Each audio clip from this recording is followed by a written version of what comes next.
Hello, friends, and welcome into Fantasy Pros. It is the football podcast. It is Week 9 rankings. I'm here with Pat Fitzmaurice, Scott Pianowski. Today, we are talking wide receiver ranks for Week 9. We're going to go through the ones, the twos, the threes. Who are the must-starts? Who are the guys that you need to get in your lineups? Are they healthy? Do you have wide receivers anymore? Probably not. So, unfortunately, the McMillans of the world and Cedric Tillmans have probably, that one at least, has done you well. We'll be talking about all of those guys under the sun. Gentlemen, let's get into it. Let's talk about those Week 9 wide receiver rankings. Let's get to the big board over on Fantasy Pros, where you can find the ranks at fantasypros.com/rankings. You can check out every week positionally, and you can go through and change formats, PPR, half PPR, standard, whatever you want. You can check Superflex. We go by the standard of half PPR. So our big board today, Justin Jefferson comes in as the number 1 wide receiver this week. CeeDee Lamb, Jamar Chase, A.J. Brown, Amon-Ra St. Brown. That rounds out our top 5. Coming in at 6, Tyreek Hill. We've got Malik Neighbors, Drake London, Puka Nacua, Cooper Kupp. Man, it feels good to see both of them back there in the top 10. Terry McLaurin and Garrett Wilson. So let's talk about those Rams wide receivers. We were all done dirty on the Puka side last week, where it was like, yeah, maybe he'll get in a little bit. Oh, all right, he's just right back into it. We kind of knew Cooper Kupp was going to be the guy. They come in at 9 and 10. You guys, Pianowski, you've got it 8 and 9. And then, Pat, you've got it at 8 and 11, Puka to Cooper Kupp, respectively. So there's a little bit more of a gap. So, Pat, let's start with you. It's kind of an easy one. We don't sit at home too much on the wide receiver ones here, but I feel like there's been a hesitation with people with Puka still. I've chatted with quite a few people this week about, whatever last week was, overall concerns. I feel like people don't trust Puka going right back into the old Puka Nacua role as much as they are Cooper Kupp. But what say you? I mean, we kind of saw it in full force last week. Does this continue in your level of comfort of both of these guys being wide receiver ones rest of season, specifically, of course, this week? I was guilty of underestimating Puka last week. It was almost as if I had forgotten how good he was while he was out this whole time. And of course, there were the rumblings that he might not play a full snap load last week. So I had him at wide receiver 40. Not going to make that mistake again. And that game against the Vikings and their very good defense was a reminder of just how good Puka was. 7 catches for 106 yards on 9 targets. Out-targeted Kupp 9-8. Not a big gap, obviously. But when I was watching that game, I was thinking to myself, like, I'm going to have Puka ahead of Kupp every week in the rankings. Like, he just looked better. Nothing against Kupp. I've still got him ranked as a low-end wide receiver 1 this week. But, like, Puka is a star. And please let him stay healthy because we are losing so many wide receivers. It was really nice to get both of the Rams healthy and in a game and both producing last week. Scott, let me ask a tough question on this. With all of the injuries, both of these guys being the poster children of high-end wide receiver injuries, do you think at all, and I know this isn't what this show is, I obviously want to talk about what you feel the value of both of these guys are this week. Do you think it behooves people to potentially look at selling on a high of Cooper Kupp and Puka Nacua right now? And it's a loaded question because of wide receiver injuries and everything like that. But they're coming off of like this big performance and they're out there. And I've been hit up so much about people wanting to move off of these guys. Do you think it behooves people to do it? And then we'll move to the Week 9 side of Puka and Cooper. It's just part of my wiring that when somebody comes back and has such a big game and on national TV, Island game, everybody sees it. And I'm lucky I didn't field a lot of Nacua questions on Thursday because I'm sure I would have given a very tame, keep expectations grounded. Yeah, a lot of these other guys you're mentioning are fine. I was nowhere near high man on Nacua. And had I been put in a position to give advice, I'm sure I would have given advice that would have been unsatisfying to people. But whenever somebody has a game like that, it's just my nature to see if somebody's stomach will their eyes will be too big for their stomach. They'll get a little bit too excited about it. But the thing is, as you mentioned, the running back and receiver positions have switched. The injuries we expect, the carnage, the chaos, the entropy that we expect at the running back position seems to apply to the wide receiver position this year. I have no idea why that is. I think it's probably just the randomness of the NFL. But the case is, what are you getting, right? I mean, you're not training these guys willy-nilly, but when there's a reason for somebody to maybe overpay for a player. And it's the cheapest advice in the world. Oh yeah, expose these players in trades. If somebody overpays, take that trade. Right. Great. Offer somebody a 20 and see if they'll give you $30 back. If that works, repeat until rich. But it's just because it happened on national TV, because there's a tendency for people to get really excited about Sean McVay offenses. It's a narrow target tree. Stafford played really well. Remember, Matthew Stafford had 3 touchdown passes before this game. So maybe the market might overcorrect, or maybe the people in your league might overcorrect with this game. I would take temperatures on that. I realize I'm giving a lot of convenient advice, but that's just the way I'm wired. Now, some people might be like, oh, Nacua, back in business. Cooper Kupp, back in business. No way am I trading these guys. I'm putting 2 hands around them. I'm giving them a big hug. And if you want to play that way, I don't have a problem with it. It's my nature to take the temperature of the market after a game like this. On the rank side for it this week, you've got, again, Puka at 8. You've got Cooper Kupp at 9. Puka or Tyreek Hill this week? Well, I have Hill 1 slot higher than Puka. That doesn't mean anything, though. I feel like the Rams guys have a much better floor. I feel like Tyreek Hill is much more likely to need that one signature play to get home. And I don't know how the Bills are going to defend Tua, but after the way Miami predictably played last week, all short drops, get the ball out of Tua's hands, that just really hurts a player like Tyreek Hill, who makes a living by getting behind people and running intermediate and deep routes. Not that he can't score on a short route, a slant or a bubble screen or something. He's a special player, but I feel like a lot of what makes Tua to Tyreek Hill great isn't in the book right now. Now, we'll see if Buffalo adjusts to that or not. But if you have these players, you're going to play them anyway. But let's put it this way. I'm not going to play Tyreek Hill in DFS until I see a show me game. All right, there you go. Wide receiver 1s. Let's jump over some wide receiver 2s. But first, hey guys, low testosterone affects 30% of adult men in America. Are you feeling the drag of fatigue, noticing a dip in muscle mass, or sensing a slump in libido? If so, it's time to get your testosterone levels tested. If you've got low T, Kyzatrex is an FDA-approved pill that's changing the game in testosterone replacement therapy. In fact, Kyzatrex restored testosterone levels in nearly 9 out of 10 clinical study participants, and its unique formulation bypasses the liver to avoid liver damage. It's time to break free from injections, pellets, and gels. Choose Kyzatrex and take a step toward being the hero of your life again. To see if you qualify, visit Kyzatrex.com and take the low T quiz today. That's KYZATREX.com. By prescription only, Kyzatrex is a controlled substance and can be a target of abuse. Kyzatrex is not for use in pregnant women or men with prostate or breast cancer. Safety and efficacy in those younger than 18 is not known. Tell your doctor about all medical conditions and medications. Serious side effects could include increased blood pressure, worsening prostate symptoms, increased risk of prostate cancer, blood clots in the legs or lungs, decreased sperm count, liver problems, enlarged or painful breasts, and breathing problems while you sleep. Common side effects include swelling of the ankles, feet, or body, increased red blood cell count, and increase in prostate-specific antigen levels.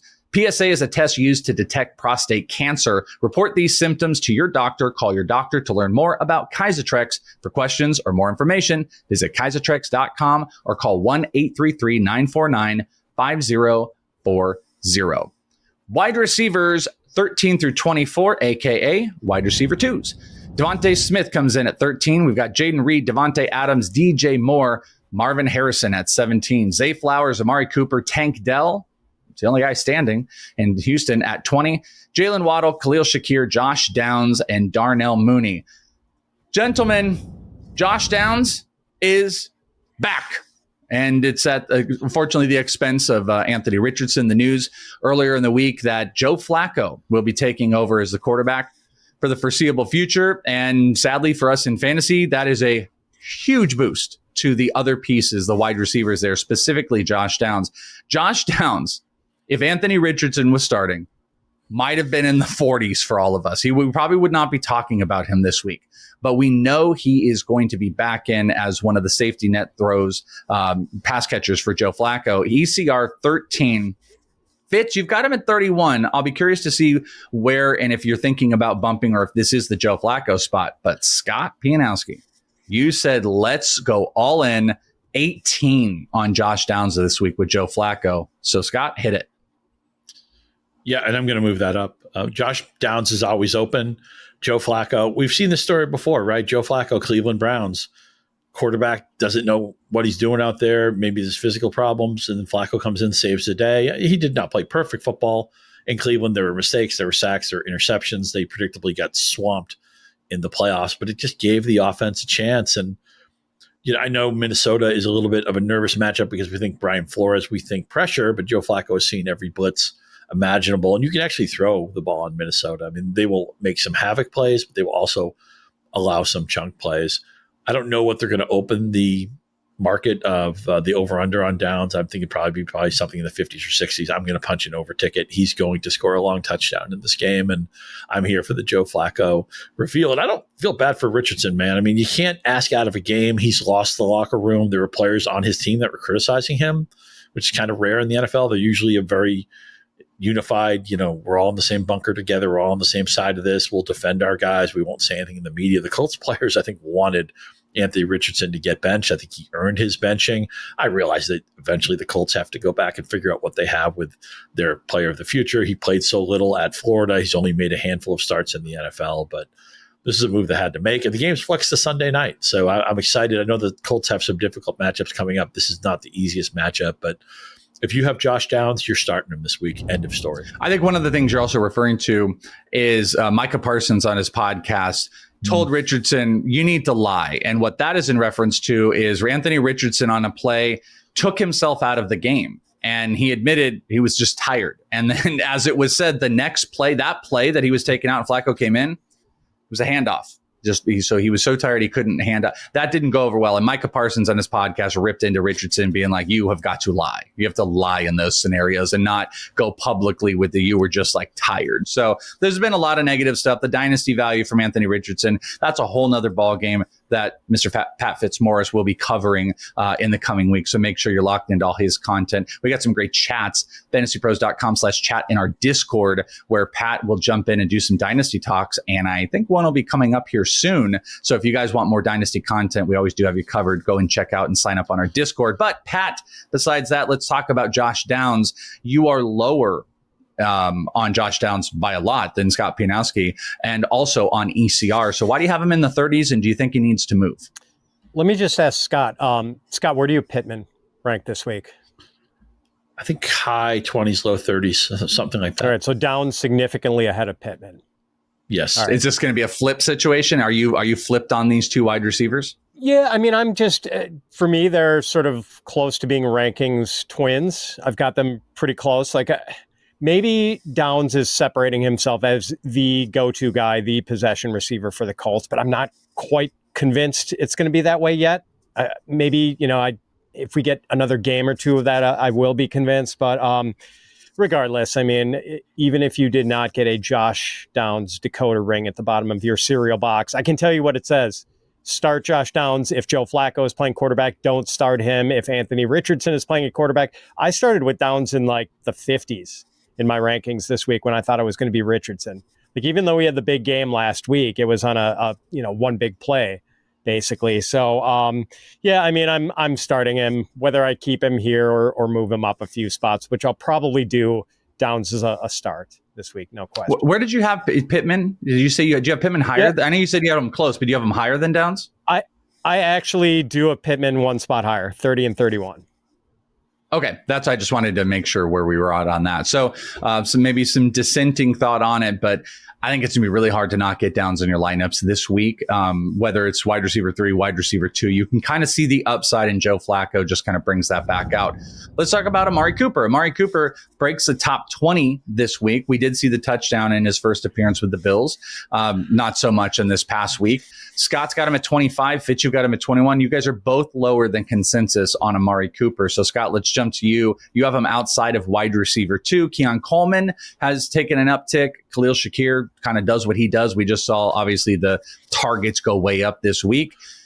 Why, outside of, I guess, the obvious, well, he hasn't performed really in 2 weeks with the Bills, why is he outside of that top wide receiver 24 range for you?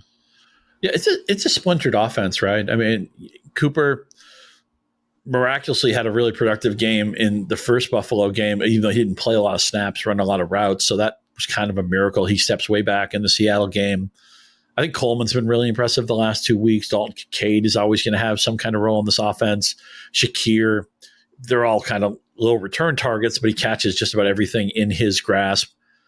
And also, very quietly, James Cook has 7 rushing touchdowns. Josh Allen only has 3 rushing touchdowns. So there's been a little bit of sea change there. Last year it was 15 for Allen and 2 for Cook, with a sprinkling of was DeMarco Murray on their team last year, one of the veteran backs. So I feel like with Buffalo, it's a much wider concentration, a much wider target tree than we would like. Cooper's still learning, figuring out verbiage, figuring out the scheme. I mean, they're actually lining him up a couple of weeks ago. They were pointing, no, you go over here. No, it was almost like schoolyard ball a little bit. I trust Amari Cooper to be a quick study. He was a quick study the last time he was traded midseason. But do I know right now he's going to be the target leader in a given week? No. When they score a touchdown, am I overwhelmingly positive that's probably Cooper who got the first look? No. Do I even know that they're going to score their touchdowns through the air because they have a running back who's playing at a high level? Also, no. Cooper's somebody you can play, but I think he's probably going to settle in the mid-20s the rest of the season, and you'll take it.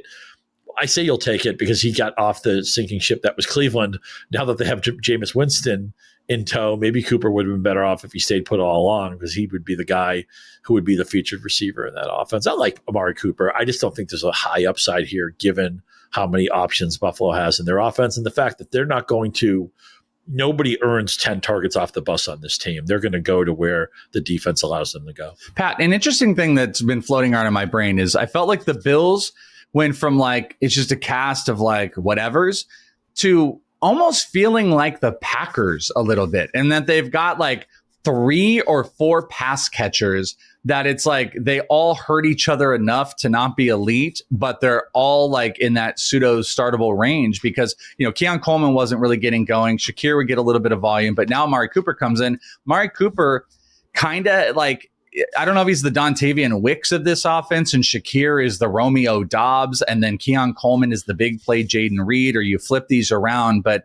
you don't necessarily have to comment on that. You are a tiny bit higher, but lower than consensus on Amari Cooper. So your take on getting him in your lineup this week? Yeah, Cooper is the rug that ties the whole room together. You've got the big playability of Keon Coleman. You've got Shakir, who's just hyper efficient. He's got 36 of 38 targets this year and is averaging 11.1 yards per target. But yeah, like Cooper is just this guy who's been a consistently great receiver, even though consistency might not be the right word to use with him since he can be really streaky week to week. But he has been a top receiver and now he's playing with the top quarterback. So I'm going to tend towards the positive on him. Maybe I'm a little bit higher than Scott is with my season-long outlook and kind of think he might be more of a high-end to mid-range wide receiver too. But it is weird that we got pullback in his usage last week after he walked right in, had 4 catches for 66 yards and a touchdown and 5 targets when he was playing 33% of the snaps in his first game with the Bills. That ticked up to 50% last week, his snap share, but he had 2 targets and 1 catch for 3 yards. So hopefully he's up around, 65, 70% of the snaps this week. And again, I still want to bet on the good player. I'm going to have Amari Cooper in a few of my lineups this week. I'll feel pretty good about it. He's tied to one of the best quarterbacks in the game, and the matchup isn't all that daunting. So, and Fitzy, if I ask you the question, I know this, but I'm going to ask it. If you can pick one to start, Khalil Shakir or Amari Cooper, your answer is whom? Yeah, it's Cooper. I love Shakir, but he has been like almost too efficient this year. Like he had 10 targets last week, 9 catches, 107 yards. Shakir hasn't had more than 7 targets or 72 yards in any other game this season.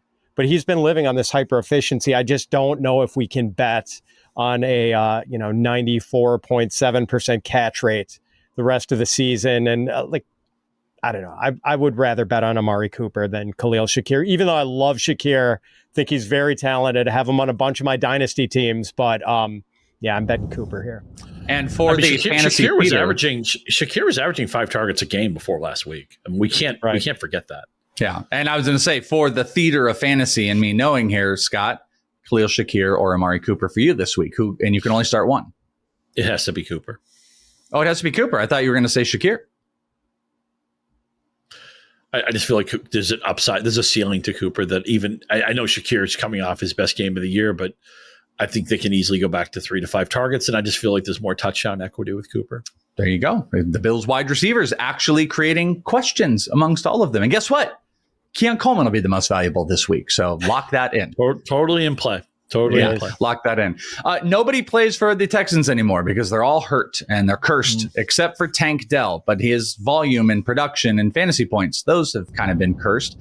Maybe we can change that this week, but not according to you guys. You guys are lower than consensus on Tank Dell. Tank Dell's got an ECR of 20 right now going up against the Jets, who definitely have had a good secondary, a little fraudish at times, of course. Scott is the lowest, but Fitz, you've got him just holding on to wide receiver 2 territory. So Fitz, Tank Dell in this offense, if I would have told you Tank Dell is the number 1 in Houston, usually you would get excited, except there's nobody else there. And I think that's what's taking away, and the Texans have underperformed. So what's your take on Tank Dell? Because he's the lone man here, but it doesn't have rankers or really anybody super excited. And he really is not in a place where he's a must start. Yeah, I know Scott's Yahoo colleague, Matt Harmon, has hypothesized that Tank Dell might not be fully healthy this year. And like Harmon, certainly well qualified to speculate on that, since he, evaluates wide receivers as intently as anyone in our business. I know the target outlook is enhanced with no Stephon Diggs, no Nico Collins, but Dell hasn't had more than 62 receiving yards in a game this season. Texans offensive line has really struggled to protect CJ Stroud the last 2 weeks. I mean, I think the Packers pressured him 2 weeks ago on like 63% of his dropbacks, and the pressure rate was really high last week against Stroud. So, and the matchup against the Jets, like I know this has not been a lights out Jets defense, but they're still allowing the 4th fewest fantasy points, 5th fewest receiving yards to wide receivers. So, I'm ranking Tank Dell as if he should probably start, but I'm not wildly enthusiastic about him this week. Scott, you also don't seem wildly enthusiastic about him. So talk to us about Tank Dell and just, maybe the overall struggles of CJ Stroud and why a guy that becomes the number 1 with the Texans doesn't have a higher ceiling. Yeah, a lot of the problems that were already outlined with Pat's answer. The offensive line has been bad. I'm not sure how healthy Dell is. The Jets defense, a little bit of a name brand fraud, but it's still at least a positive defense. I don't think it's a bad unit by any means. And I don't even think Stroud's even playing at that high of a level. A lot of his stats, a lot of his metrics have taken a step back from last year, which is to be expected. Man, do they need Nico Collins back? Nico Collins is still 9th in the league in receiving yards. That's crazy. Wow. Which speaks to what, the chaos of the wide receiver position, and a lot of the people who would have been racing past him got hurt too. God, do they need him back? Hopefully in a couple of weeks. But Dell, you look at his game logs, a lot of things in the 30s, 40s, 50s. He hasn't had a blow-up game yet. We know he's not the type of player who generally has a lot of goal line equity. He usually needs to score on a bigger play. I think it's going to be just a classic, like 5 catches, 57 yards, no touchdown game for Dell. Playable, 25% chance at a touchdown maybe, but he'll be the focus of the Jets defense. I don't like Tank Dell in that situation, right? There are some guys, okay, Justin Jefferson's the focus of a defense. Go ahead and stop him. Try to stop Jamar Chase. Try to stop CeeDee Lamb, even if you know he's being targeted off the bus. Tank Dell obviously doesn't belong in that stratosphere. I'm just concerned it's going to be a little bit of a sluggish game for him, and Houston needs to figure out this offensive line. I think they're probably going to try to get 20 to 25 touches to Joe Mixon in this game. The funny irony is Tank Dell would probably rank higher if Nico was active and he was playing. Yeah, there's the weirdness of football and fantasy in general. Friends, if you guys are hardcore into the fantasy streets and you're putting your ranks together and you're getting your weekly projections, turn that fantasy information and a lot more onto the betting side over our friends over at Betting Pros, because this month you can take a stab at 1 month free of full access to our premium Betting Pros everything. I would like you guys to go and check it out. FP Free is the promo code. FP Free. Check out the projections, the daily picks. We've got a new feed thing that it's incredible, really. And it's also available on Apple and iOS right now. So you can take advantage of this offer, download the app, use it in all its glory for a free month, completely unlocked to you. And then maybe you can turn that fantasy information into some betting info for you. Do it today. Download Betting Pros. Go to bettingpros.com/app, and you can just go to the App Store, and you can also download the app. Use that promo code in today, FP free, for 1 month of unlocked premium access to Betting Pros. Wide receiver threes, 25 through 36, my friends. Cortland Sutton at 25, Xavier Worthy at 26. We've got Ladd McConkey, Jacoby Myers, Calvin Ridley, Jackson Smith-Njigba at 30. Hello, Cedric Tillman at 31. DeAndre Hopkins, Michael Pittman, Keon Coleman, Romeo Doubs, and Chris Olave. Let's start with Cedric Tillman. Big conversation, Pat, you guys were having all week long on a lot of some of the shows that I wasn't on. A lot of accolade and just congratulations. People just so excited about you guys pumping up Cedric Tillman. He had a big week. Comes in at wide receiver 31. Fitzy, you got him at 33. Scott, outside of the top 36 wide receivers, he looks like he's the number one. It's a pretty good matchup this week. Can we put our trust into Cedric Tillman this week, Pat? I feel bad being the low man on Cedric Tillman here and below ECR because I'm starting him in a few leagues this week. I really like him, but targets were pretty evenly distributed last week between Cedric Tillman, Jerry Jeudy, Elijah Moore.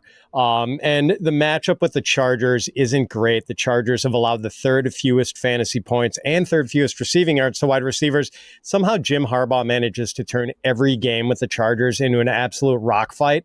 I'm a little worried that's going to happen here, although, boy, if there's a guy who can fight off that rock fight tendencies, maybe it's Jameis Winston, who is just going to chuck the ball downfield hyper aggressively. So it gives me no pleasure to be the killjoy in the room with Cedric Tillman, but I do think that maybe in leagues where you only have to start 2 wide receivers, he's not a slam dunk start this week. That's a good point on the 2 wide receiver front. Scott, you're a little bit lower. Like I said, you've got him at 38. He's like fringy into that wide receiver 3 range in the flex spot. We did see a lot of targets to Eli Moore as well, and they like to throw to Jeudy, and they've got Njoku. There's a lot of pass catchers, but Tillman clearly is going to be that big play. It's kind of Bills Keon Coleman-esque with that Browns offense. But talk to us about Cedric Tillman for this week. Yeah, he may percolate a little bit higher into the 30s, but I totally agree with Pat. And in those flex 9 leagues where you only need 2 receivers, Tillman may not qualify. The good news is that, yes, he's sharing with Moore. He's sharing with Jeudy. He's sharing with Njoku. But Jameis showed no interest in throwing to the ancillary receivers or the backs last week. It was pressing the ball downfield. And I realize Baltimore screams for that. Their pass defense has been so bad. They were missing 2 starting defensive backs last week, so they were just screaming to get exposed. They also were kind enough to drop all of Jameis's would-be interceptions, including the Kyle Hamilton interception that would have ended the game. It's just nice to have Jameis back, right? He's going to be imperfect, but he will throw the ball downfield. But I think Pat makes a great point about just the Chargers. They're a knuckleball team. They play a lot of that Mike Tomlin style where they never play a normal game. The scores end up with odd totals. Yeah, if you were in a square pool, you'd want it to be a Charger game because the Chargers bring every digit into play, right? It's just either can be safeties or can be games they only kick field goals. They just play such screwy games, and I'm just worried this could be a race to 20. There was a point last week where they were up 16-5. I'm like, I don't think I've ever seen that score in a football game before.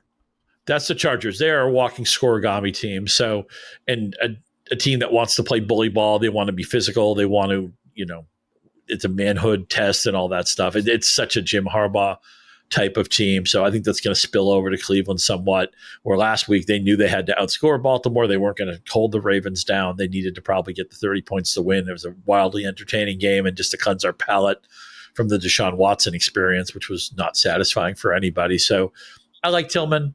I hope you rostered him. Last week in a guillotine league, actually, I needed to replace Diontae Johnson, and guillotine is all about floor, right? I mean, you want upside too, but you can't wait around for hurt guys. So in the Sunday transactions, for some reason, Tillman hadn't been picked up. I actually dropped Diontae Johnson for Cedric Tillman, which may have sounded crazy out of context or in a traditional format, but I did that with the idea that I had to replace Johnson. I had to play Tillman, so I was a proud father or parent of Tillman last week. It's going to be a step back this week because of the matchup and because there is a lot, there are a lot of mouths to feed in Cleveland. But I also like 3rd round pick. He has a nice height and weight. He looks like a legitimate starting receiver in the NFL, and maybe the Cooper trade was made in mind for Tillman to get more chance to spread his wings, which he can do now with Winston. I wish Cleveland's second half schedule wasn't as ugly as it is, by the way. I want to see more pinball. There are a lot of, they're playing all their division games. They have a couple of Pittsburgh games coming up. We talk about how they play the ugly football. So this may be the high watermark for Winston in the Cleveland passing game, but I still think Tillman's very rosterable. He's just not an automatic play, even though he's been really good for 2 weeks. One thing I didn't bring up at the top of the show, too, it's a little bit older news now as everybody's listening to this, but the Diontae Johnson trade, that's a player you didn't hear on here. I think, obviously, like the trade happens, people question what work will be out there, though I will point out, I believe all the wide receivers that have been traded on Tuesdays have played. Amari Cooper ended up playing. DeAndre Hopkins ended up playing. So there's a likelihood of him playing, but we would suspect it would be a lower count. Just really quickly, Pat, this is not good. Like I looked at this and I immediately hated the destination for a team that's not going to be a mass passer. He's not the number one. That's Zay Flowers. This is almost one of the worst destinations from a fantasy perspective for Diontae Johnson. Great for the Ravens, great for real football, but from fantasy perspective, huge downtick for Diontae. He's not even in the realm of possibility of me thinking about starting this week. So just a quick aside on Diontae Johnson, Pat. Yeah, that's it. I will not have him inside the top 40 this week. Right now, I don't have him ranked just because I don't know. Was he technically said to be hurt last week against Carolina? I just realizing I have to get him into my rankings. It's probably going to be around wide receiver 50. And even that might seem high. I guess it is messy for fantasy, but the one guy who really benefits, I suppose, is Lamar Jackson. The rich get richer. Yeah. I mean, for real football, it's really good. But Diontae, not a big option. Scott, did you have anything you want to add on Diontae? Yeah, he's always been like that. He's like an inside joke, right? I mean, the route runner, people love him. We mentioned Matt Harmon earlier, my colleague and friend at Yahoo, who does wonderful work charting all these guys. He's always been a pro Johnson guy. Diontae had the year where he had no touchdowns. He's only had 1,000 yards receiving, which isn't even that big of a deal in today's NFL. He's only hit that number once. He goes to a team I didn't think needed a receiver. I think Flowers has been playing well. There's been flashes of Bateman. They've got Mark Andrews going again. Obviously, every game they play, it's going to be a lot of Derrick Henry and Lamar Jackson running the ball. Likely gets sprinkled in now and then. It's good. I guess it's good for the offense, but it's not good for the projection of the offensive pieces. It's odd that you get traded from one of probably the worst team in the NFL to one of the 3 or 4 primary Super Bowl contenders, and it's probably a net loss for Diontae Johnson. But I wish he had gone to a team that needed a running back, a wide receiver 2 desperately, or maybe even a wide receiver 1 desperately, if he can really fill those shoes. I have a couple of Diontae Johnson shares, and I don't think this was a gain for him. I think this was definitely a loss. I don't see how you could play him this week even if he's announced as somebody who will dress on Sunday. Yeah, if you were a buck, this would be a much different situation. Oh, for sure. Yeah, there's so many teams that could use him, right? Yeah. I just don't think Baltimore and the other thing that's strange, now maybe just the price was so cheap, they said, what's the downside here, right? Let's just get another good player. But Baltimore needs secondary help. Baltimore could use another defensive lineman. They could use another offensive lineman. There are so many needs they have. Now, maybe the cheap price that they gave up for Johnson wouldn't have landed some of those pieces, but it's just, this is what you added? A room that already looked pretty good to me. It just seemed like a strange Maybe room. they just... Maybe they feel like they need to win shootouts because they know they can't fix the pass defense. I don't know. That's the only thing I can think of. But yeah, you're right. That it does seem like the strange thing to go out and get when their pass defense has been so porous. Yeah. I just want to say, I don't think Johnson's a bad player. I just feel like everybody's it's just one of those bands. Everybody likes television more than I do, or I think everybody liked Breaking Bad a little bit more than I did. I don't know. It's just something. There's a trendiness to Diontae Johnson that hasn't really quite ever landed with me. Yeah, well, it's not going to land this year either in fantasy. Let's talk about Xavier Worthy. Well, we thought one of the biggest beneficiaries to the Rashee Rice injury. They get Hopkins. I don't even know, or I don't think it needs to be discussed if Hopkins is taken away from Worthy as much as Worthy has not taken the opportunity. This is one of the bigger rank differences you guys have. Worthy is ECR 26 this week. You guys have both got him into the 30s. Scott's got him at 39. Pat, let's start with you. You still do have him as a startable option, at least in the wide receiver 3 range, floating in there. But optimism really seems to be waning on Worthy. He is not a must start. And like clearly the rank is identifying quite a few players that you would start over him. Almost, I was actually going to say, I thought you guys both had this. It looked like Tillman might be a better option. Push comes to shove. Maybe this is a spot where we poke at your ranks, Pat. Would you start Tillman or Worthy? And I know you have them spots next to each other and you have Worthy one spot ahead, but do you think like if you really push down to it, Tillman might be a better fantasy option than Worthy this week? Yeah, I got to flip those two. I would rather start Tillman. I mean, Worthy is wide receiver 36 in half-point PPR fantasy points per game. He's only gone over 50 receiving yards once in 7 games. Obviously, like he has this stopwatch melting speed where he can hit that long touchdown in any given week and make his day for fantasy, but 6.4 yards per target. He's not been efficient. DeAndre Hopkins is on board now. There's just too wide a range of outcomes for Worthy. Yeah, maybe he hits the big play that, if you bench him, you're going to regret missing on. But I don't know, just not a lot of volume and not a lot of efficiency. And we can't ignore Patrick Mahomes has not been a top 10 quarterback since Thanksgiving 2023. That's 11 months ago. It feels very like, I'm forgetting the guy. It's like Gabe Davis, but who is the other wide receiver? Will Fuller. He feels very Will Fullery right now, where it's like you need that 170-yard catch to even be efficient right now. But Scott, your take on Worthy, you got him even lower. You have him in the flex range, not as a wide receiver 3. So this is not a must play. Anything you got? Yeah, I feel like it's a sports car where they don't have the manual yet, right? They haven't really figured out. And we got teased because on limited usage, he had those 2 exciting touchdowns in week 1 against Baltimore. Again, island game, everybody sees it. Andy Reid, Patrick Mahomes, here we go. And it's been mostly just disappointment since then with a sprinkling of touchdowns. But, Pat mentioned the yards per target is low. 12.4 yards per catch is low for a player of this speed. They just don't know. Remember last year, even when Rashee Rice was screaming for a bigger role, how reluctant they were to give him that role until very late in the season. I don't think Worthy's play has screamed for a bigger role. They've actually added other pieces, right? They added Juju, who may play this week.